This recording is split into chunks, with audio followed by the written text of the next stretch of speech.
Jeff Howard here at Kiteboarding.com. We want to explain to you the new 2011 Liquid Force Wheel Travel Bag.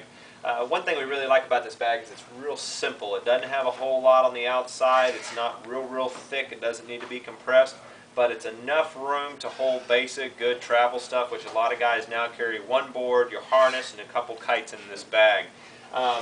It's nothing oversized, so in most cases you could probably get through with the airline. It's not real thick. Again, it's simple, sweet, and to the point. Inside it has some really nice hold-down compression straps, which is what I like when you go to packing your stuff. What we have is a 144 board. If I was to travel more, I'd probably make sure you stick with at least a 140 or below. It will fit a 144. It is pretty snug. We've got a slingshot board here, and we're going to put it in.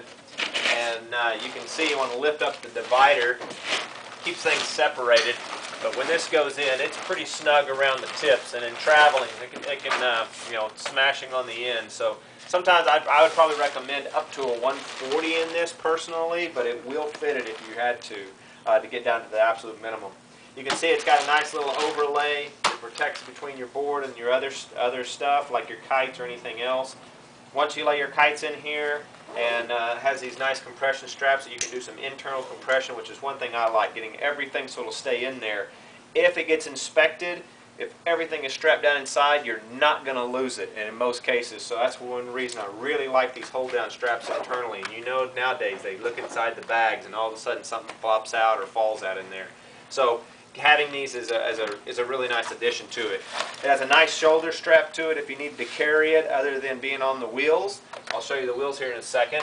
But it also has a lot of pockets up here on the lid, and they're all internally, which is another good thing. If they're externally, sometimes they can get grabbed and ripped off, and we definitely recommend, we really enjoy the ones that are inside. Great pockets to put in fins or wallets or whatever else you want, line sets, extra pieces and parts, and a big one on each end. One is netted, one is not. Again, it's sealed inside here with what we call tarpaulin, and a good reason for that is if your stuff is wet, it's not going to get the inside of your car wet. So that's a nice addition as well, and almost all the bags have that, but it's a good addition to know that it has that, so if things are soaking wet, it's not going to get all over your new car. Once everything is zipped up, it's got a nice zipper around the edge. It is nicely protected. Usually at the corners is where you'll get bangs or rips. It has some nice wheels down here, basically kind of like just like inline skate type wheels. Lighter weight, not too heavy, and some nice skid pads. The great thing about this too is it doesn't have a stiffener up to a certain point internally, so this bag folds up a little bit smaller to get it out of the way. Some of the bags have stiffeners up in here and the bag doesn't get small. Anyway, that's the Liquid Force 2011 roller bag. Simple, sweet, and to the point, and again it holds up. I would suggest to about a 140, but we've got a 144 in here and you can see how that is. That's it. Jeff Howard here at Kiteboarding.com.